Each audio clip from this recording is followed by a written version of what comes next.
Assam oil India, national fertilizer limited, Hindustan উৰ্বৰা limited আৰু BVFCL এই গোটেইখিনিৰ উদ্যোগত 12.7 লাখ মেট্ৰিক টনৰ যি এমনিয়া প্লান্ট আমি কৰিব গৈ আছো তাৰ বিষয়ে আজি আমাৰ কেবিনেটত আলোচনা হয় আৰু অসম চৰকাৰৰ অংশ অৰ্থাৎ যেহেতু এইটো 10,601 কোটি টকাৰ প্ৰকল্প হ'ব তাৰ 4,000 কোটি টকা অসম চৰকাৰে ব্যয় কৰিব লাগিব যেহেতু অসম চৰকাৰৰ অংশ এই নতুন কোম্পানীটোত 40%। আজি ৰাজ্যৰ কেবিনেটে অসম চৰকাৰৰ যি অংশ সেই অংশ ব্যয় কৰিবৰ বাবে উদ্যোগ বিভাগক কৰ্তৃত্ব প্ৰদান কৰে। এই উদ্যোগটোৱে ফাৰ্টিলাইজাৰ উদ্যোগটোৱে 460 জন পাৰ্মানেণ্ট আৰু 1500 জন আন ধৰণৰ কৰ্মচাৰীৰো নিয়োগ সৃষ্টি কৰিব আৰু 10,000 কোটি টকা ব্যয়েৰে নিৰ্মাণ হ'ব। ডিচেম্বৰ মাহত ভাৰতৰ প্ৰধানমন্ত্ৰী নৰেন্দ্ৰ মোদী ডাঙৰীয়াই নামৰূপ সাৰ কাৰখানাৰ বা আছাম ভেলী ফাৰ্টিলাইজাৰ কৰ্পৰেশ্যনৰ নতুন যিটো প্ৰকল্প তাৰ আধাৰশিলা স্থাপন কৰাৰ সম্ভাৱনা আছে। আমি বহুদিনৰ পৰা ন্যায়াধীশ বিপ্লৱ শৰ্মা কমিটিৰ প্ৰতিবেদন আলোচনা কৰি আহিছিলোঁ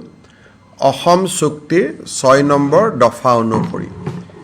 6 নম্বৰ দফাত জাষ্টিছ বিপ্লৱ কুমাৰ শৰ্মাৰ এটা ৰিকমেণ্ডেশ্যন আছিল যে সত্ৰসমূহৰ প্ৰিজাৰ্ভেশ্যন আৰু ডেভেলপমেণ্টৰ কাৰণে এখন সত্ৰ আয়োগ গঠন কৰিব লাগে। এই সত্ৰ আয়োগখনৰ সম্পৰ্কত আজি কেবিনেটে আলোচনা কৰে আৰু ৰাজ্য চৰকাৰে আগন্তুক বিধানসভাৰ অধিৱেশনত সত্ৰ আয়োগ নিৰ্মাণৰ বাবে বা সত্ৰ আয়োগ গঠন কৰাৰ বাবে বিল উত্থাপন কৰিবলৈ সিদ্ধান্ত গ্ৰহণ কৰে। এই সত্ৰ আয়োগৰ অধ্যক্ষ হ'ব এজন হাইকোৰ্টৰ অৱসৰপ্ৰাপ্ত ন্যায়াধীশ। এই সত্ৰ আয়োগত এজন ৰিটায়াৰ্ড গভৰ্ণমেণ্ট এমপ্লয়ী থাকিব at the level of secretary যোনে ৰাজহ আইন সম্পৰ্কে তেওঁৰ যথেষ্ট জ্ঞান আছে। দ্বিতীয়তে সত্ৰসমূহৰ পৰা 2জন সত্ৰাধিকাৰ প্ৰভু ঈশ্বৰক চৰকাৰে মনোনীত কৰিব। এই আয়োগখনৰ দায়িত্বৰ ভিতৰত থাকিব যে ডিষ্ট্ৰিক্ট কমিশ্যনাৰে বা DC সকলে সত্ৰৰ ওপৰত দিয়া মাটি বাৰীৰ ওপৰত দিয়া যিকোনো ৰায়ক এই আয়োগৰ ওচৰত এপিল কৰিব পাৰিব। দ্বিতীয়তে এই সত্ৰ আয়োগখনে মাটি বাৰীৰ সম্পৰ্কত যদি ডেপুটি কমিশ্যনাৰে ব্যৱস্থা নলয় এই সত্ৰ আয়োগখনে নিজাকৈ তদন্ত কৰি তেওঁলোকে ব্যৱস্থা ল'বলৈ DC আৰু ৰাজ্য চৰকাৰক নিৰ্দেশ দিব পাৰিব বিশেষকৈ এনক্ৰচমেণ্টৰ ক্ষেত্ৰত। দ্বিতীয়তে এই সত্ৰ আয়োগখনৰ এটা পুঁজি থাকিব যাৰ দ্বাৰা হেৰিটেজ সত্ৰসমূহৰ মেইনটেনেন্সৰ দিশটো এই সত্ৰ আয়োগখনে চকু দিব আৰু এই সত্ৰ আয়োগখনে হাইকোৰ্ট আৰু DCৰ মাজত এটা যদি কোনোবা ব্যক্তিয়ে ভাবে যে মই ৰায়তী আছিলোঁ মই সত্ৰৰ মাটি পাব লাগে আগতে দেৱানী আদালতসমূহত গৈ সত্ৰসমূহৰ বিপক্ষে তেওঁলোকে কিছুমান জাজমেণ্ট লৈ আহে। এতিয়া সত্ৰ আয়োগৰ ওচৰতহে তেওঁলোকে এপিল কৰিব পাৰিব আৰু সত্ৰ আয়োগৰ পিছতহে তেওঁলোকে হাইকোৰ্টলৈকে যাব পাৰিব। অৰ্থাৎ মাটি বাৰীৰ ক্ষেত্ৰত ৰাজ্য চৰকাৰ আৰু জিলা আয়ুক্তসকলৰ ওপৰত এই সত্ৰ আয়োগখনে এটা ক্ষমতা পাব যি ক্ষমতাৰ জৰিয়তে সত্ৰৰ ভূমিসমূহ সংৰক্ষণৰ বাবে সত্ৰ আয়োগে সফল পদক্ষেপ গ্ৰহণ কৰিব পাৰিব। ই অসম চুক্তিৰ 6 নম্বৰ দফাত জাষ্টিছ বিপ্লৱ শৰ্মা কমিটিৰ এটা ৰিকমেণ্ডেশ্যন আছিলে। এই ৰিকমেণ্ডেশ্যনটোক ৰাজ্য চৰকাৰে অকল গ্ৰহণ কৰাই নহয়, ইয়াৰ ভিত্তিত আমি আগুৱাই গৈ বিল এখনো আমি ৰেডি কৰিছোঁ, কেবিনেটত এপ্ৰুভ কৰিছোঁ আৰু বিধানসভাৰ মজিয়ালৈ আমি লৈ যাম। গতিকে আমাৰ এটা প্ৰতিশ্ৰুতি আজি পূৰণ কৰিব আমি পাৰিছোঁ। আপোনালোকে জানে যে ভাৰত চৰকাৰে কেইদিনমান আগতে কৰ্মচাৰীসকলৰ বাবে 3% মৰগীয়া বানচ ঘোষণা কৰিছে। আজি চেণ্ট্ৰেল গভৰ্ণমেণ্টৰ কৰ্মচাৰীসকলে পোৱা মৰগীয়া বানচৰ পাৰ্চেণ্টেজটো হৈছে 58, কিন্তু অসম চৰকাৰৰ কৰ্মচাৰীসকলে এই মুহূৰ্তলৈকে মৰগীয়া বানচ পাই আছে 55%। ৰাজ্য চৰকাৰে DA আৰু DR পেঞ্চনাৰসকলৰ বাবে আৰু চাকৰিয়াৰসকলৰ বাবে মৰগীয়া বানচ আজি 55%ৰ পৰা 58%লৈকে বৃদ্ধি কৰে। গতিকে ৰাজ্য চৰকাৰৰ কৰ্মচাৰীসকলে দৰমহাত 3% তেওঁলোকে এতিয়া মৰগীয়া বানচ হিচাপে তেওঁলোকৰ দৰমহা বৃদ্ধি হ'ব। আজিৰ কেবিনেটত আমাৰ নিযুত মইনা আঁচনিখন ৰূপায়ণৰ বাবে 125 কোটি টকাৰ এটা অনুমোদন ৰাজ্যৰ উচ্চতৰ শিক্ষা বিভাগক দিয়া হয়, যাতে অহা 27 তাৰিখৰ পৰা নিযুত মইনা আঁচনিখন আমি ৰূপায়ণ কৰাৰ দিশত আগবাঢ়ি যাব পাৰোঁ। কেবিনেটত আৰু এটা গুৰুত্বপূৰ্ণ সিদ্ধান্ত লোৱা হয়। আপোনালোকে জানে যে আমি খানাপাৰাৰ সমীপত সোণাপুৰত জুবিন গাৰ্গক শেষ বিদায় বা আমি অন্ত্যেষ্টিক্ৰিয়া বা তেওঁৰ শেষ যাত্ৰা যিটো স্থান তাক আমি ৰাজ্য চৰকাৰে নিৰ্ধাৰণ কৰিছিলোঁ আৰু সকলোৱে তাক গ্ৰহণ কৰাৰ পিছত জুবিন গাৰ্গৰ শেষকৃত্য তাতে আমি সম্পাদন কৰোঁ। যোৱা এটা মাহ ৰাজ্য চৰকাৰে দৰ্শনাৰ্থী বা অনুৰাগীসকল গৈ থকাৰ কাৰণে সমাধিটোৰ স্থায়ী নিৰ্মাণৰ ক্ষেত্ৰত আমি বিশেষ ব্যৱস্থা লোৱা নাছিলোঁ। আজি সমাধিটোৰ স্থায়ী নিৰ্মাণৰ বাবে ৰাজ্য চৰকাৰৰ লোক নিৰ্মাণ বিভাগক দায়িত্ব অৰ্পণ কৰা হয়। লোক নিৰ্মাণ বিভাগে সমাধিটোৰ স্থায়ী নিৰ্মাণৰ বাবে এখন পৰিকল্পনা প্ৰস্তুত কৰিব, কিন্তু সেই পৰিকল্পনাখনক চূড়ান্ত ৰূপ দিবলৈ আজি ৰাজ্য চৰকাৰে কমিটি এখন নিৰ্মাণ কৰে। অৰ্থাৎ কেনেকৈ হ'ব তাৰ প্লেনিংটো সেই কমিটিখনে অনুমোদন কৰাৰ পিছতহে ৰাজ্য চৰকাৰে ৰূপায়ণ কৰিব পাৰিব। বিভাগটো হ'ব PWD, কিন্তু কৰিব লাগিব as per direction of this committee. কমিটিৰ সদস্যসকল হ'ল শ্ৰীমতী গৰিমা গাৰ্গ, শ্ৰীমতী পামী বৰঠাকুৰ, শ্ৰী শ্যামন্ত গৌতম, শ্ৰী পাৰ্থসাৰথী মহন্ত, শ্ৰী বীৰেন সিংহা, শ্ৰীমতী অনুৰাধা শৰ্মা পূজাৰী, শ্ৰী প্ৰাঞ্জল শইকীয়া, শ্ৰী পুলক বেনাৰ্জী, শ্ৰী দুলাল মানকি, শ্ৰীমতী তৰালী শৰ্মা আৰু আমাৰ শংকৰদেৱ কলাক্ষেত্ৰৰ যুটীয়া সচিব সুদৰ্শন ঠাকুৰ এই কমিটিখনৰ আহ্বায়কৰ দায়িত্ব পালন কৰিব। আকৌ এবাৰ ক'ব লাগিব, শ্ৰীমতী গৰিমা গাৰ্গ, পামে বৰঠাকুৰ,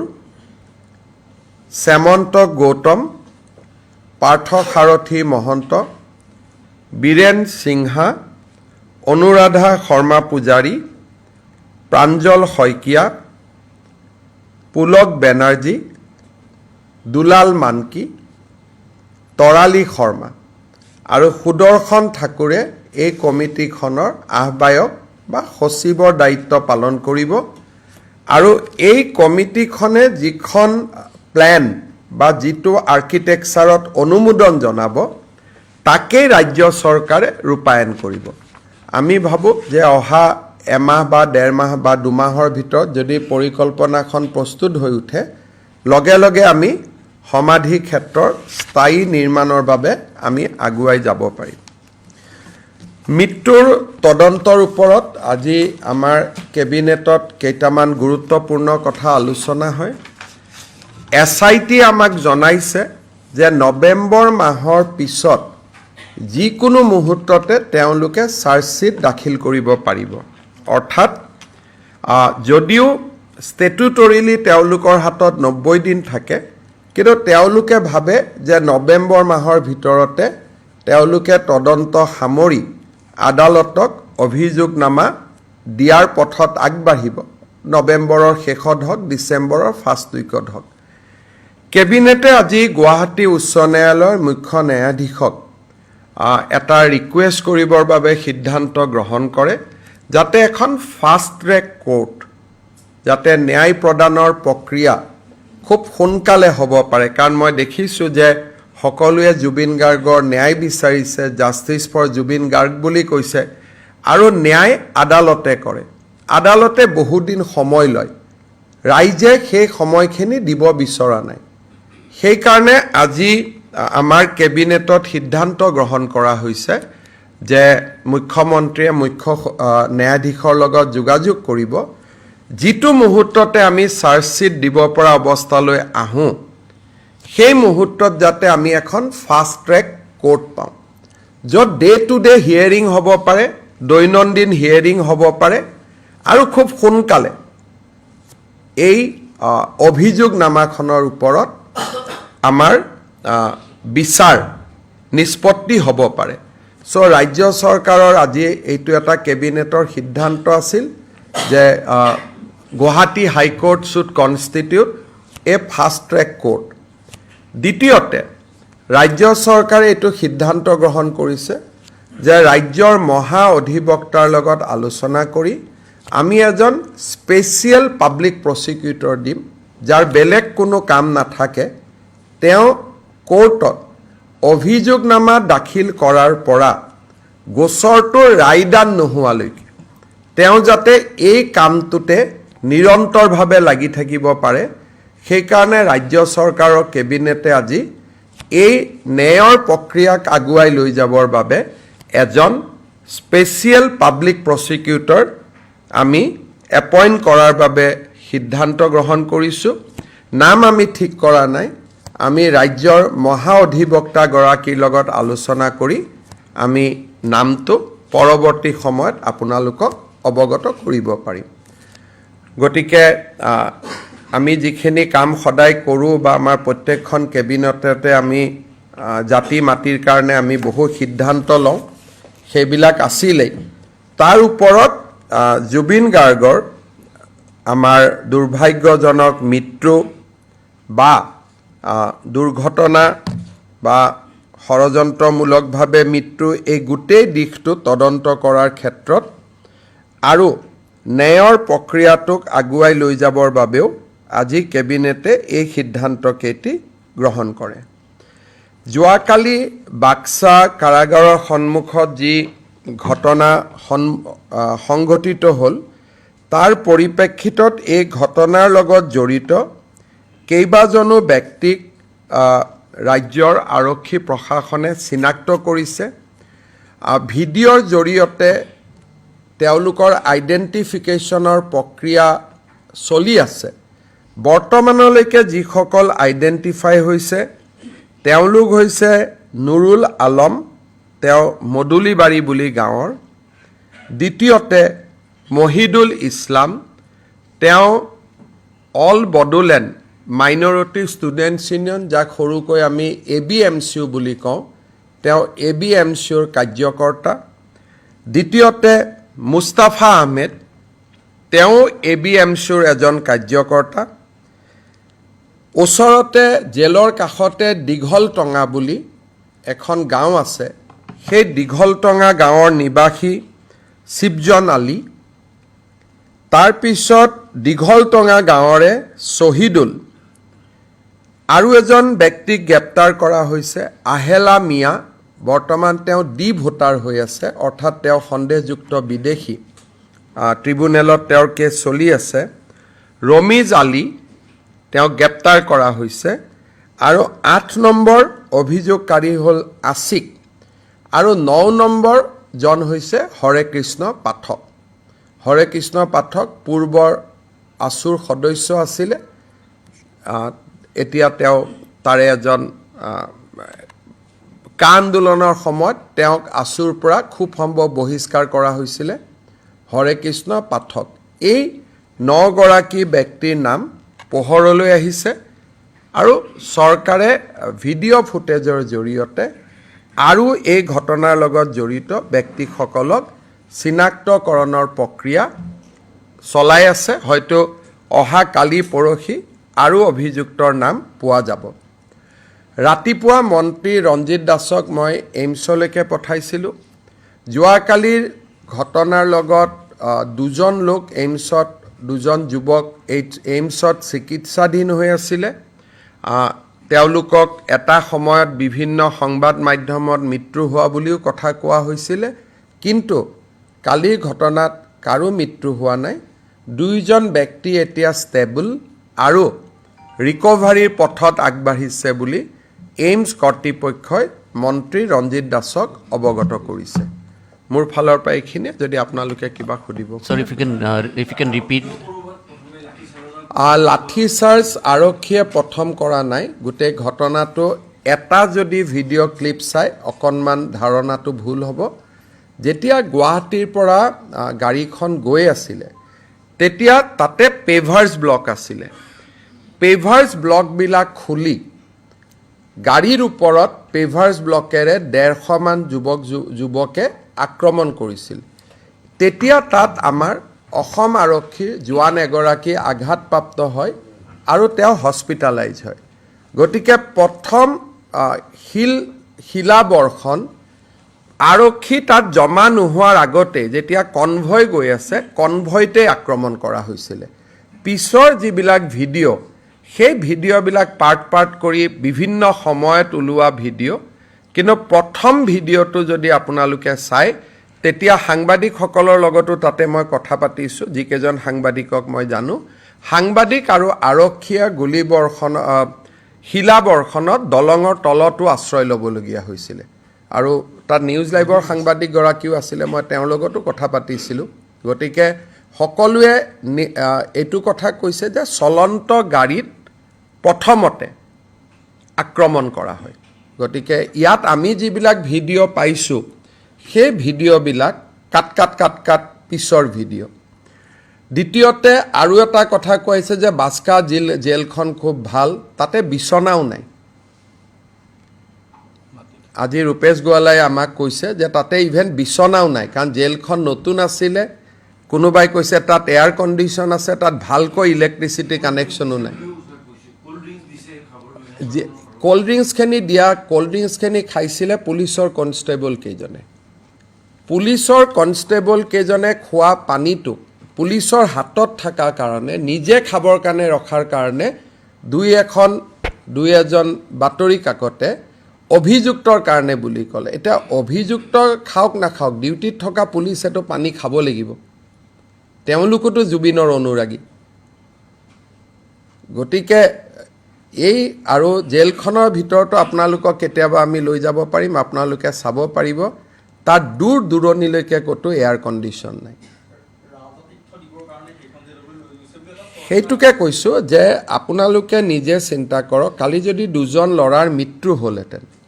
তাৰ দায়িত্ব কোনে ল'ব লাগিলহেঁতেন আজি ইচ্ছা কৰিলে এই দুজন ল'ৰাই যে গুলি খালে তাৰ গোটেই দায়িত্বটো ৰাজ আতিথ্য দিয়া বুলি কোৱা চেনেলজনৰ সাংবাদিকজনক আমি আইনমতে আজি গ্ৰেপ্তাৰ কৰিব পাৰোঁ কাৰণ তেওঁৰ হাতত কোনো প্ৰমাণ নাই যিখন জেলত বিচনাও নাই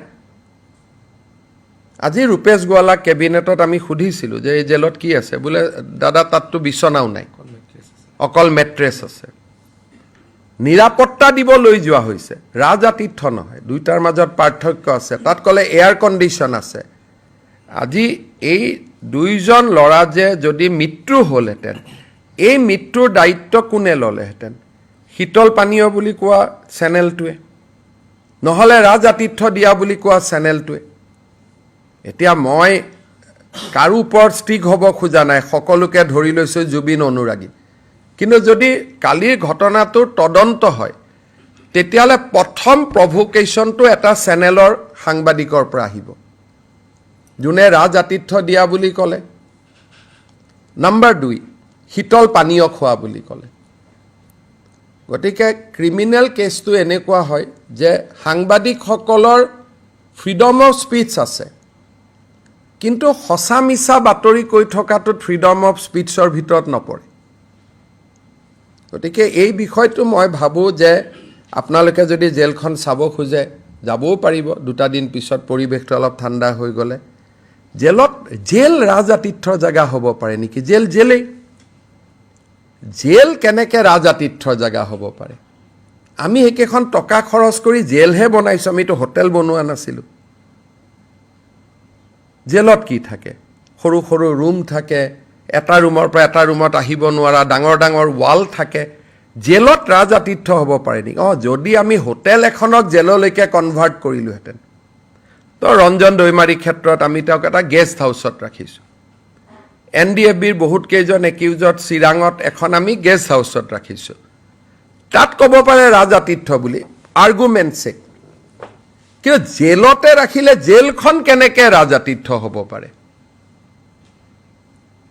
গতিকে বিষয়টো ক'লৈকে লৈ যোৱা হৈছে, মই ভাবোঁ যে ডেফিনেটলি সেই পেপাৰখনক জাষ্টিছ সৌমিত্ৰ শইকীয়া কমিটিয়ে মাতিব সাক্ষী দিবৰ কাৰণে, কাৰণ অসম চৰকাৰে তাত এফিডেভিট দিব এই চেনেলটোৰ বিপক্ষে, যাতে জাজে এইটোক চায়। কাৰণ আমি যদি পুলিচে ধৰি লৈ যায়, আমাক অভিযোগ দিব। অহাকালি খুব সম্ভৱ জাষ্টিছ শইকীয়া কমিশ্যনে এফিডেভিট বিচাৰিব। আমাৰ এফিডেভিটত যিমানে আজিলৈকে উৰা বাতৰি উলিয়ালে, আমি গোটেইবোৰ আমাৰ এফিডেভিটত দিম। যিমানে আজিলৈকে উৰা বাতৰি উলিয়ালে, সুপ্ৰিম কোৰ্টত পিটিশ্যন যোৱাই নাই। আপোনালোকে আৰম্ভ কৰিলে, কেনেকৈ পিটিশ্যন যাব পাৰে? পিটিশ্যনখনতে লিখা আছে ডিফেক্টিভ বুলি। তাৰমানে পিটিশ্যনখন শুদ্ধ কৰি দিয়া নাছিল কাৰণে পিটিশ্যনখনৰ ওপৰতে লিখা আছে ডিফেক্টিভ পিটিশ্যন বুলি। সেই পাৰ্টটোতো আপোনালোকে নেদেখুৱালে। আৰু ডিফেক্টিভ কাৰণে আজিলৈকে সুপ্ৰিম কোৰ্টত সেইখন পিটিশ্যন নাহিলে। ইয়াৰ ওপৰত মানুহ বহি গ'ল, কেনেকৈ দিব পাৰে, ক'ৰ পৰা দিলে, কেনেকৈ দিলে। তেওঁ ছিংগাপুৰত নাছিলে, গুৱাহাটীতে ঘূৰি আছিলে। প্লেনত কোনোবা সিদ্ধাৰ্থ শৰ্মা আহিছে, আপোনালোকে এইজন সিদ্ধাৰ্থ শৰ্মা বুলিয়ে উলিয়াই দিলে। তাৰমানে বাৰে বাৰে আপোনালোকে অসমখনক এটা এজত লৈ গৈ আছে। মই আপোনালোক মানে নাম ধৰি কোৱা নাই যে এইজন। বাৰে বাৰে নিজৰ জননী জন্মভূমিক ইমানটো দুৰ্ঘটনাৰ এজত লৈ যাব নালাগে। কালি এই 2জন ল'ৰা ছোৱালী যদি ল'ৰাৰ মৃত্যু হ'লহেঁতেন, আপোনালোকে ক'লেহেঁতেন অসম চৰকাৰে জবাব দিয়ক। কিন্তু আচল দোষটো কাৰ ওপৰত আছিলে? ৰাজআতিথ্য। জীৱনত যোনে বাক্সা জেল দেখাই নাই, 5টা যে CA আন্দোলনৰ সময়ত মৰিলে, তেওঁলোকৰ কথা কেতিয়াবা আপোনালোকৰ মনত আহে নে নাই? কেতিয়াবা মনত পৰে নে নাই? কাৰোতো মনত নপৰে। মাক বাপেকৰ মনত পৰি থাকে। আজি এই 2জন ল'ৰা যদি মৃত্যু হ'লহেঁতেন, মাক বাপেকে জীৱনৰ কাৰণে 2জন সন্তানক হেৰুৱাই দিলেহেঁতেন, আপোনালোকে হয়তো 2টা TRP পালেহেঁতেন। গতিকে মই ভাবোঁ যে সঁচা কথাখিনি আমাকে সুধি ল'ব না, যে সেই জেলত AC আছে নেকি? মোক এটা হোৱাটছআপ কৰিলেই মই ৰিপ্লাই দি দিম। কওক আৰু কি আছে? Yesterday, what have happened outside the Baksa jail, and given the fact that those people who have been identified by the police now, their backgrounds seems to be influential. So, do you think that there is a pattern or a concerted attempt to de-establish the situation? যিদিনাখন অসমত মানুহে ঈদ নাপাতিবৰ বাবে সিদ্ধান্ত ল'ব, সিদিনাখন মই ক'ম যে একো পেটাৰ্ণ নাই। সেইকাৰণে মাই judgement is reserve. Durga Puja নাপাতিব সিদ্ধান্ত ল'লোঁ, ভাচনি নাপাতিব সিদ্ধান্ত ল'লোঁ, দীপাৱলী নাপাতিব সিদ্ধান্ত ল'লোঁ, 25 ডিচেম্বৰত বৰদিন আহি আছে আমি কি সিদ্ধান্ত ল'ম মই চাওঁ Mr. Chief Minister, if you can. তাৰপিছত ঈদ আহিব তাৰপিছত আমি পাতোনে নাই চাওঁ যদি সবেই ঈদো নাপাতে বৰদিনো নাপাতে তেতিয়াহ'লে দেৰ ইজ ন' পেটাৰ্ণ এভৰিবডি দুখিত হৈ আছে কিন্তু সবেই যদি সব পাতে আৰু আমাকহে যদি পাতা বন্ধ কৰে তেতিয়াতো আমি ক'বই লাগিব দেৰ ইজ এ পেটাৰ্ণ বুলি সেইকাৰণে আজি মই একো নকওঁ আমি ৰখিব লাগিব টু গেট দিছ আনচাৰ সেইকাৰণে আজিয়ে যদি মই কৈ দিওঁ পেটাৰ্ণ আছে ডেট উইল বি ৰং গতিকে it is a matter that we have to wait for next 3, 4, 5 months তেতিয়া আমি গম পাম যে পেটাৰ্ণ আছে নে নাই আজিয়ে কোৱাটো শুদ্ধ নহয় এইটোতো আপোনালোকে তাত ইনপুট নাই সাংবাদিক কেইজনে মাতি মাতি লৈ আহিলে মানুহ কেইজনক ইনপুটটো পুৰা ইনপুট তাত কোনো নাছিল গোটেইখিনি পেপাৰৰ সাংবাদিকখিনি তাতে গোট খাই মাতি মাতি আনিলে ল'ৰা ছোৱালীকেইটাক তাৰপিছত তাতে আৰম্ভ কৰিলে যে বাক্সাত লৈ আহিছে জুবিনৰ হত্যাকাৰী বুলি that is the first step তাৰপিছত দীঘলটঙা গাঁৱৰ পৰা মানুহখিনি গুচি আহিলে ওচৰত 11টা বজালৈকে তাত কোনো নাই আপোনালোকৰ চেনেলবিলাকতে লাইভ হৈ আছে তাত জনশূন্য মোৰ নিজৰ কোনো ইনফৰমেশ্যন নাই আপোনালোকৰ চেনেলবিলাকতে চাব তাত এজনো মানুহ নাছিলে প্ৰথম অৱস্থাত মানুহখিনিক যেতিয়া লাইভ হ'ল এই হৰে কৃষ্ণ পাঠক বোলা ল'ৰাজনে প্ৰথম ফেচবুক কৰে এৰাউণ্ড 11 o'clock তাৰপিছত সাংবাদিকসকল গৈ পেলাই বাইট দিবৰ কাৰণে মানুহক মাতি আনিলে 34 পিপল তাৰপিছত বাইট দি থাকোঁতে দীঘলটঙা গাঁৱৰ পৰা এই মানুহখিনি ওলাই আহিলে তাৰপিছত লাহে লাহে মানুহ জমা হ'ল গতিকে আৰু ইণ্টেলিজেঞ্চ ক'ত থাকিব আমিতো লগে লগেহে গম পাইছোঁ যে আমি গুৱাহাটীত ৰাখিব নালাগে বুলি কোৰ্টে অৰ্ডাৰ কেইটাত দিছে 10:30 বজাত 10:30 বজাত আপুনি কি ইণ্টেলিজেঞ্চ যোগাৰ কৰিব আমাৰ হাতত অপশ্যন আছিলে যে নলবাৰীত লৈ যাওঁ বা মঙলদৈত লৈ যাওঁ বা আমি বাক্সাত লৈ যাওঁ কাৰণ আমি বহুত দূৰটো এখন গাড়ী চলাই যাব নোৱাৰি গতিকে আমাৰ হাতত অপশ্যন আছিলে যে গুৱাহাটীৰ পৰা 1 ঘণ্টাৰ ভিতৰত আমি য'তে পাৰোঁ তাত লৈ যাওঁ জাজে ক'লে ৰাখিব নালাগে বুলি গুৱাহাটীত জুডিচিয়াৰী মুখ্য ন্যায়িক দণ্ডাধীশে ক'লে যে তেখেতক গুৱাহাটীত নাৰাখিব কাৰণ তাত অজয় ফুকন আছে তাত ভিক্টৰ দাস আছে তাত আলফা আছে আৰু ৰাখা নাৰা আমিতোতো আমাক য'তে জুডিচিয়েল কাষ্টডি মানে কি ন্যায়িক কাষ্টডি আজিৰ পৰা তেওঁ আমাৰ কাষ্টডিত নহয় জুডিচিয়েল কাষ্টডি ন্যায়িক জিম্মা ক'ত হ'ব সেইটো ন্যায়ালয়ে নিৰ্ধাৰণ কৰে গমেই পোৱা নাছিলে নহয় তেওঁলোকক আগদিনা আমি ইণ্ডিকেট কৰি ৰাখিছোঁ যে যদি কোৰ্টে কিবা কাৰণত গুৱাহাটী জেলত নাৰাখে তেতিয়া আমি 6-7খন জেলক ইণ্ডিকেট কৰি ৰাখিছিলোঁ মঙলদৈ নলবাৰী বাক্সা গোৱালপাৰা গুৱাহাটীৰ কাষত যিমান মৰিগাঁও গোটেইকেইখন জেলকে আমি কৈ ৰাখিছিলোঁ যে ভাই যাব পাৰে কাৰণ আমিতো নাজানো আমি ভাবিছিলোঁ যে কোৰ্টে কোনোবা এখন জেলৰ নাম ধৰি দিব যেতিয়া কোৰ্টে ক'লে যে তোমালোকে গুৱাহাটীৰ বাদে য'তে ইচ্ছা তাতে লৈ যোৱা তেতিয়া আমি এই সিদ্ধান্ত ল'লোঁ যে নলবাৰী জিলা আৰু গুৱাহাটী জেলৰ মাজতো কোনো পাৰ্থক্য নাথাকিব ইয়াত কয়েদি কম আছেতো তাতে লৈ যাওঁ এতিয়া মই কি ক'ম কালিলৈকে হিতেশ দেৱ শৰ্মাই মোৰ এগেইনষ্টতে লিখি থাকে এতিয়া ময়ো ক'ম এইটো মোৰ বিৰুদ্ধে বাপেক পুতেকৰ ষড়যন্ত্ৰ বুলিহে ক'ব লাগিব এটা ডাঙৰ কথা হৈছে যে যিসকলে মোৰ প্ৰতি আক্ৰমণ কৰে দুদিন পিছত আপোনালোক প্ৰথম অৱস্থাত তেওঁলোক আপোনালোকৰ লগত হিতেশ দেৱ শৰ্মা ইমান দিন আছিল আপোনালোকৰ লগত মানে আপোনালোক আৰু হিতেশ দেৱ শৰ্মা মোটামুটি এটা কেম্পতে আছে কালিৰ পৰা কেম্পটো ভাঙি গ'ল এটা হিতেশ দেৱ শৰ্মাক যদি মই কিবা কৰোঁ যোৱাকালি যদি মই কিবা কৰিলেহেঁতেন আপোনালোকেতো মোক একদম পিঠি ফালি দিলে আৰু হিতেশ দেৱ শৰ্মা মোৰ মানুহ নহয় আপোনালোকৰ মানুহ এটা কৰিব লাগে নে নালাগে আপোনালোকে কওক তেওঁ আপোনালোকৰহে মানুহ তেওঁতো গোটেই ফেচবুকখনত মোৰে এতিয়াতো মই উল্টাই ক'ব খোজোঁ যে আমাক বেয়া পোৱা মানুহখিনিয়ে শত্ৰুতামি কৰি কালিৰ গোটেই ঘটনাটো কৰিলে থ্ৰ' হিতেশ দেৱ শৰ্মা তেওঁ ল'ৰা তেনেকৈও মই ক'ব পাৰোঁ কিন্তু মইতো এইটো কথা কোৱা নাই because as a CM I cannot be unreasonable মোক বহুতে কৈ আছে যে ছাৰ কৈ দিয়ক গীতাৰ্থই কৰি দিলে হিতেশ দেৱ শৰ্মাটো আপোনাৰ এগেইনষ্টৰ মানুহ এই ইক'ছিষ্টেমৰ মানুহ আমাৰ বিৰোধী ছিষ্টেমটোত গতিকে কৈ দিব পাৰিব যে এইটো কংগ্ৰেছে ষড়যন্ত্ৰ কৰিলে মইতো এইটো কোৱা নাই মইতো উল্টাই ডিফেণ্ড কৰিছোঁ শত্ৰু হওক বন্ধু হওক মইতো উল্টাই ডিফেণ্ড কৰিছোঁ যে যিটো পংকজে প্ৰশ্ন কৰিলে মইতো তাৰ লগত হাওঁবৰ দিব পাৰিলোহেঁতেন যে গোটেই ঘটনাটো হিতেশ দেৱ শৰ্মা লৰাই কৰিলে বুলি এইটোতো নহয় যিটো নহয়তো ক'ব লাগিব তাততো টাইমাৰটো চালেই গম পাব ঘটনাটো কেইটাৰ ইটো ঘটনা কেইটাৰ তেওঁ কি কৰিছে কি কৰা নাই তদন্তততো চব আহিব কিন্তু হিতেশ দেৱ শৰ্মা কাৰ মানুহ পিছত লাষ্ট 3 মাহ কাৰ মানুহ 6 মাহ কাৰ মানুহ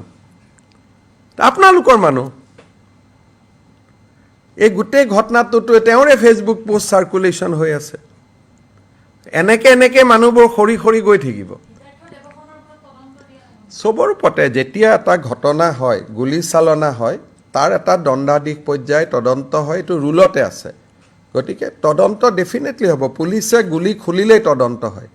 যে কিয় গুলি খুলিলে তাৰ উত্তৰ পুলিচে দিবই লাগিব কোৰ্টক গতিকে তদন্তটো অনিবাৰ্য কোনো কাৰো ব্যক্তিৰ বিৰুদ্ধে নহয় ঘটনাটোৰ ওপৰত হ'ব আৰু যোনে সাক্ষী দিয়ে যেনেকৈ আপোনালোকে যদি গৈ কয় যে এইটো মোৰ লগত ভিডিঅ' আছে টাইমিং ইজ 10:30 বেলেগ কথা কিন্তু আৰু ভিডিঅ' আছে যে এইটো বহুত পিছৰ টাইমিং হয় কাৰণ তেতিয়ালৈকেতো ময়ে যোগাযোগ কৰি আছোঁ এইটো ঘটনাৰ সময়লৈকে ময়ে টিভি চাই আছোঁ বাৰে ময়ে ফোন কৰি আছোঁ এইটোতো একদম লাষ্টৰ কথা কিমান পুলিচ আহিলে কিমান নাহিলে মই ডিজিপিক ফোন কৰি আছোঁ ডিজিপিও বেচেৰা দিল্লীত আছিল নাছিলেতো কাৰণ আমিনো কেনেকৈ জানো তাত যে মানুহ তাত যে যাব আমাৰ যদি ৰাজ আতিথ্য দিয়া প্লেন থাকিলেহেঁতেন তাততো আমি এইবিলাকে গোটেই খেলি মেলি কথা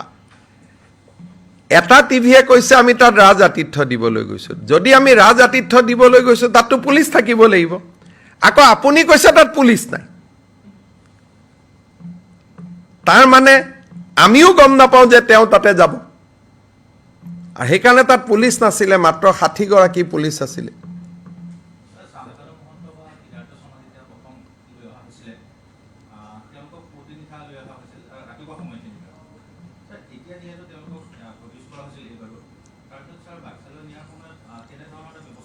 আমি এইকাৰণে কৰিব নোখোজিলোঁ কাৰণ যি সময়তে জুডিচিয়েল কাষ্টডি দিয়ে তাৰ পিছত পুলিচে ৰাখিব নোৱাৰে আইনে সেইটোক নামানে তেওঁক যদি ৰাখিব খুজিলোহেঁতেন আমি মেজিষ্ট্ৰেটৰ কাষতে বহাই থ'ব লাগিব বা মেজিষ্ট্ৰেটৰ লগত যে এটা চেল আছে তাতে ৰাখিব লাগিব আৰু স্বাভাৱিকভাৱে আমাৰ সদায় চিন্তা থাকে যে ৰাজধানীৰ পৰা আমি আঁতৰাই লৈ যাম তেওঁক যে আমি অলপ পাণবজাৰ ষ্টেচনলৈকে লৈ আহিলোঁ ডিচাইড কৰাৰ কাৰণে সেইটো ৰং জুডিচিয়েল কাষ্টডিৰ পিছত কোৰ্টৰ অৰ্ডাৰ নোহোৱাকৈ পুলিচে আনিব নোৱাৰে তেওঁ যেতিয়াই আমি তেওঁক 14 দিন হোৱাৰ পিছত প্ৰডিউচ কৰি দিলোঁ তেখেতসকল ন্যায়ালয়ৰ প্ৰপাৰ্টি হৈ গ'ল তাত আৰু আমি ৰাতিলৈকে যিবিলাকে কৈছে যে গধূলিলৈকে লৈ যাব পাৰিলেহেঁতেন ৰাতি লৈ যাব পাৰিলেহেঁতেন সেই অনুমতিটো পুলিচৰ নাথাকে ইমানখিনি সময় যিটো আমি ৰাখিলোহেঁতেন that would have been illegal custody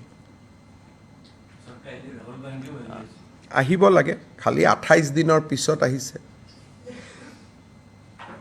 Jyotiraditya Scindia কিৰণ ৰিজিজু প্ৰথম দিনা আহিলে তেওঁ 28 দিনৰ পিছত আহিছে তাৰমানে জুবিনৰ মূল্য ইমানেই আছে মানে আমাৰ দুখন বিয়া থাকে এখন মেইন বিয়া এখন বাহী বিয়া আমি বিচাৰিছিলোঁ যে কংগ্ৰেছ দলৰ এজন জ্যেষ্ঠ ব্যক্তি জুবিনৰ সমাধিত আমাৰ লগত থাকক অন্ত্যেষ্টিক্ৰিয়াত আমাৰ লগত থাকক যোনে নহওক প্ৰিয়ংকা গান্ধীয়ে হওক ৰাহুল গান্ধীয়ে হওক কোনো আপত্তি নাছিলে কাৰণ এইটোতো অৰাজনৈতিক আজিও আহিছে আমি ভাল পাইছোঁ খালি 28 দিনৰ পিছত আহিছে সেইটো আমি মনত ৰাখিব লাগে ভূপেন হাজৰিকাৰ ক্ষেত্ৰত একেবাৰে নাহিলে জুবিনৰ ক্ষেত্ৰত যি নহওক 28 দিনৰ মূৰত আহিব বুলি শুনিছোঁ অলপ ইম্প্ৰুভ হৈছে অসমৰ ক্ষেত্ৰত কিন্তু কংগ্ৰেছৰ ঘড়ী এতিয়াও 28 দিন পিছতেই দৌৰে আমাৰ হিয়াৰ আমঠু জুবিন গাৰ্গৰ ক্ষেত্ৰত 28 দিন পিছত ঘড়ী কাটা চলাটো অলপ দুৰ্ভাগ্যজনক বুলিয়ে ক'ম তথাপিতো দেৰ হয় দুৰুস্ত হে দেৰিকৈ হ'লেও আহিছে গতিকে আমি অইন দিনাখন আহিলে মই কিবা কিবি বেয়াকৈ কওঁ কিন্তু কালি যিহেতু জুবিন গাৰ্গৰ কাৰণে আহিছে মই স্বাগতম জনাইছোঁ মোকো যদি মাতে সেইখিনি সময়ত আপুনিও থাকিব গৰিমা গাৰ্গৰ ওচৰত ময়ো যাব পাৰোঁ কোনো কথা নাই Mr. Chief Minister, today the cabinet has taken some very key decision in terms of the Zubin Garg investigation. If you can briefly tell in English. Today we have constituted a very powerful committee who will approve the drawing and designs for the Samadhi of Zubin Garg. And that committee constitute his wife as well as many members of his close family and friend circle. We have included them. Second, we have decided to constitute a fast track court because we have been given an understanding by the SIT that they will be able to file the search sheet on time. And in fact, going one step forward, they have already unraveled the basic motive of the entire incident, and SIT has actually progressed very, very commendable way. Finally, along with a fast track court, we have decided to appoint a special public prosecutor as per recommendation of the Advocate General of Assam. Finally, we are also thankful to the Singapore government for allowing Assam police team to visit Singapore on 21st. That was a constant request Assam government has made. Yesterday when I met Dr. Joy Shankar, External Affairs Minister, he immediately called Singapore authority and he conveyed my uneasiness of not allowing Assam police team to visit Singapore. Because of the interference at the level of External Affairs Minister Dr. Joy Shankar, today Singapore has approved the visit of Assam police team. The Singapore police position was very clear. They met me, the High Commissioner met me. They said that in Singapore, whenever such kind of incident take place, they takes 3 months to complete the investigation. And during these 3 months, they do not talk. They remain in silent mood. Unlike India, the police are not allowed to speak, police are not allowed to meet anybody. They will remain in silent mood. But at the end of the 3 months, they have a coroner court, like our court. There they will put up the report. But after that, everything is public. You can see the report, you can argue in favor or for the reports. So they said that for 3 months, Singapore police must be given time. They cannot speak. That is why they have initially very reluctant to speak with Assam police. But now, because of the insistence of Dr. Jai Shankar, I also in my limited way, I also tried to convince them. So they have made a very, very special dispensation and allowed our police to visit Singapore. Also, Mr. Chief Minister, if you see during this entire course of time, ever since Zubin Garg's mortal remains came, Assam police have been able to handle the situation very well. We saw there were attempts to disrupt peace in the airport, there were attempts in the Samadhi Sthal. Yesterday's Baksa incident, do you think somewhere, because we all were present, somewhere there was a lack of coordination? Because we got a court order at the 11th hour. So we have to decide out of 4 or 5 options, one option immediately. Because we cannot take the people in a long driving position. We could have taken them to Dhubri, we could have taken them to Difu, but that requires 5 hours of journey. So the police calculated that which is the jail where they can go immediately. We decided Baksa because normally Baksa there is hardly any law and order situation. People are very nice and cooperative. That is why we decided Baksa, not me, by the police,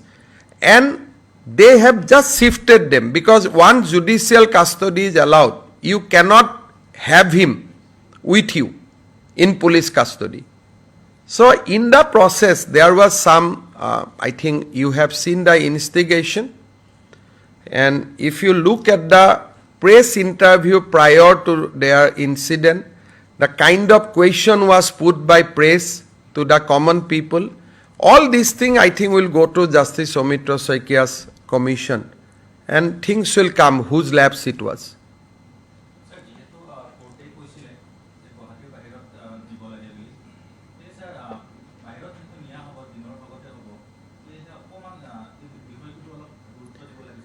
গুৰুত্ব আমি কেনেকৈ দিব পাৰোঁ আপুনি কথাটো বুজি পোৱা নাই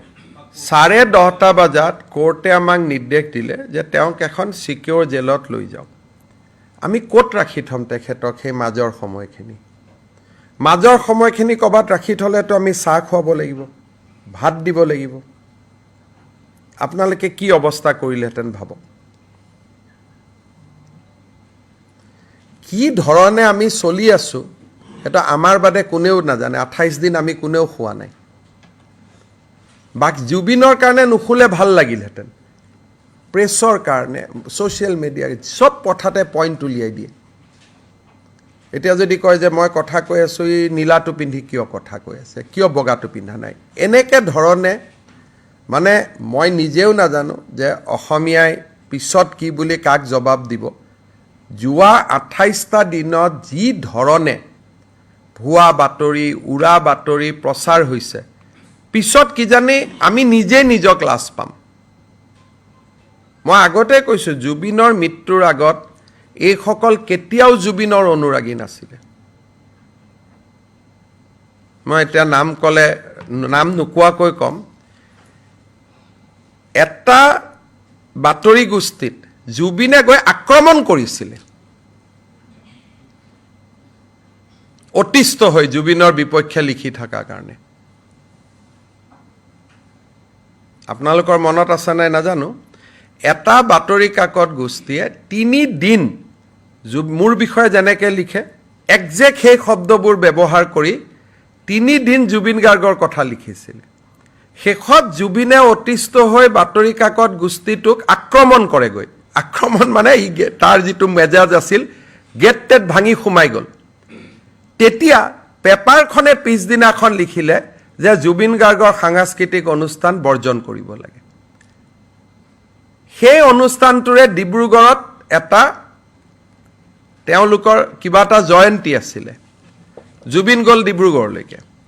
তাক গান গাব গ'লে ষ্টেজতে ক'লে ইহঁতৰ কাৰণে মই গান নাগাওঁ এইটো আজি 6 মাহৰ কথা ষ্টেজতে ক'লে যে মই গান নাগাওঁ আজি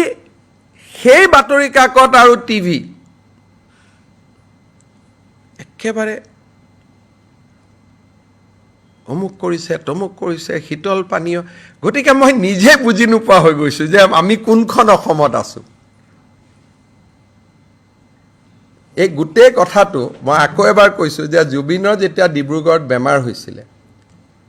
তেতিয়া বিশেষ বিমানেৰে অসম চৰকাৰে জুবিনক দিল্লীলৈকে লৈ গৈছিল পিছদিনাখনতো গোটেই বাতৰি কাকতবিলাকে মোক গালি দিছিল আজি কৈছে চাৰ্টাৰ দি কিয় জুবিনক লৈ অহা নাই তেতিয়াও মই ভয় খাই আছিলোঁ সিদিনাখন কি জানি চাৰ্টাৰ দি জুবিনক লৈ আহিম ইয়াত গালি গালাজ কৰে গতিকে এই গোটেই পজিশ্যনবিলাক আপোনালোকেও পিছত আই থিংক যিখন অভিযোগনামা দাখিল হ'ব সকলোৱে বহুত আচৰিত হ'ব নতুন নতুন বহুত তথ্যও পাব আৰু that will be a it will not be a very easy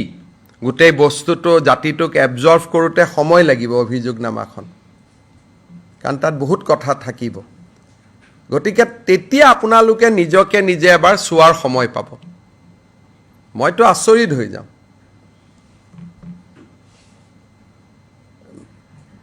Zubeen ইমান এটা মহান অন্তৰ আছিলে কংগ্ৰেছৰ সদস্যসকলে জুবিনক আক্ৰমণ কৰে গণেশগুৰিত 2020 জুবিনে কেছ দিলে নিজে যে মোক আক্ৰমণ কৰিলে এবছৰ পিছত জুবিনে গৈ কোৰ্টত কৈ আহিলে যে মোৰ ইহঁতৰ লগত একো নাই আপোনালোকে জানে নাজানে মই নাজানো মই ষ্টৰিটো কৈ দিছোঁ 2020ত গণেশগুৰি ফ্লাইঅভাৰ তলত যুৱ কংগ্ৰেছৰ ল'ৰাসকলে জুবিনক আক্ৰমণ কৰে আক্ৰমণ কৰাৰ পিছত জুবিনে নিজে কেছ দিয়ে নিজৰ হাতৰ চহী দি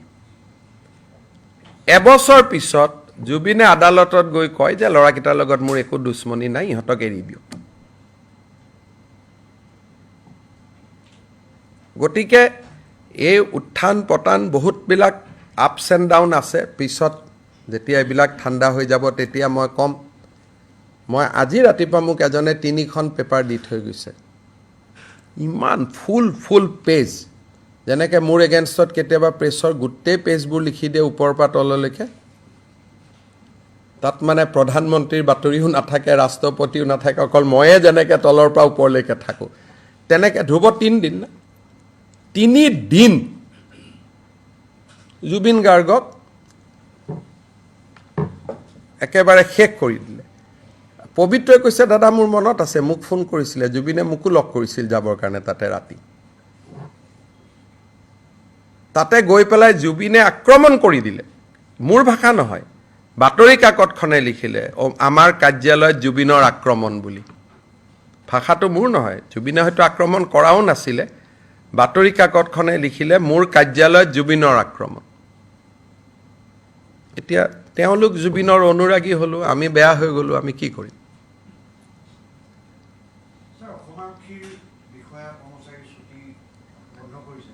এতিয়াতো ক'ৰ পৰা ছুটিত যাব দিব বেয়া নহয় আপোনালোকে যদি সংকল্প লয় ভাল কৰি দিম বুলি আজিয়ে হৈ যাব গোটেই বিষয়টোতো আপোনালোকৰ ওপৰত নহয় আপোনালোকে যদি আজি সংকল্প লয় যে জুবিন গাৰ্গৰ মৃত্যু হত্যা দুৰ্ঘটনা এই বিষয়টো লৈ আমি SITয়ে দিয়া নিউজৰ বাদে একো নচলাওঁ সব পুলিচক মই ছুটিত যাব দি দিম মই নিজেও ছুটিত গুচি যাম গোটেই সমস্যাটো ক'ত আছে ভুৱা পোষ্টমৰ্টেম ৰিপৰ্ট কোনোবাই দেখুৱাই নেকি কি কৰি আছো আমি অলপতো চাব লাগিব আৰু এইবিলাকৰ ৰিজাল্ট কি হ'ব কালি আপোনালোকে কৈছে পানবজাৰ থানাত যদি এই গণ্ডগোলটো লাগিলহেঁতেন সেইখিনি সময়ত স্কুলৰ ল'ৰা ছোৱালী আপ এণ্ড ডাউন কৰে তাতে যদি পাথৰবাজি হ'লহেঁতেন কিমান বাচ্চাৰ কি হ'লহেঁতেন আপোনালোকে চিন্তা কৰকচোন গতিকে কিটো ধৰণে মই পাৰ কৰিছোঁ সময়খিনি ময়ে বুজি পাওঁ সেইটো আৰু বেলেগে বুজি নাপায় হ'ব Mr. Chief Minister, আৰু আছেনে বাকী ইমান ক'লোঁ media reports, there is a media report citing intelligence sources that Pak-based Jaish-e-Mohammed is setting up camps in Assam. চাওক এইবাৰ বিধানসভাত দুখন ডাঙৰ আইন আহিব আৰু এই দুইখন আইনৰ জৰিয়তে আমি যিটো কৈছিলোঁ জাতি মাটি ভেটি দুটা শেষ গজাল মাৰিবৰ কাৰণে আমি চেষ্টা কৰিম আজিয়ে মই আইন দুখনৰ বিষয়ে ক'ব খোজা নাই নেক্সট কেবিনেটত এপ্ৰুভ হোৱাৰ পিছত ক'ম চ' জুবিনৰ ঘটনাটোক লৈ আমি যেনেকৈ দুঃখিত তদন্তৰ প্ৰক্ৰিয়া ক্ষিপ্ৰগতিত কৰি আছোঁ আমি আমাৰ মেইন কামটোক এৰি দিয়া নাই আমি আমাৰ মেইন যিটো জাতি মাটি ভেটি তাতে আমি লাগি আছোঁ আৰু আপোনালোকে দেখা পাব যে অহা কেবিনেটত আমি দুখন অহা বা তাৰ কেবিনেটত দুখন ডাঙৰ আইন আমি আনিম যিটো 25 নৱেম্বৰত বিধানসভাৰ মজিয়াত আমি লে কৰিম কাৰণ জেচি মহম্মদক কিবা এই যে 8জন ল'ৰাই হ'ল আজি মই অভিযোগ কৰা নাই তেওঁলোক জেনুইন ইনোচেণ্টটো হ'ব পাৰে কিন্তু এটা পেটাৰ্ণ এটাতো আপোনালোকে দেখা পাইছে আজি মই একো কোৱা নাই যদি অহা বছৰ সকলো মানুহে কৈ দিয়ে যে আমি ঈদো পালন নকৰোঁ হিন্দুৱে যিহেতু দীপাৱলী জুবিনৰ কাৰণে পালন নকৰিলে আমি ঈদো পালন নকৰোঁ তেতিয়াহ'লেতো মই মানে ক'ব লাগিব যে হয় এইটো কোনো ষড়যন্ত্ৰ নাই একো নাই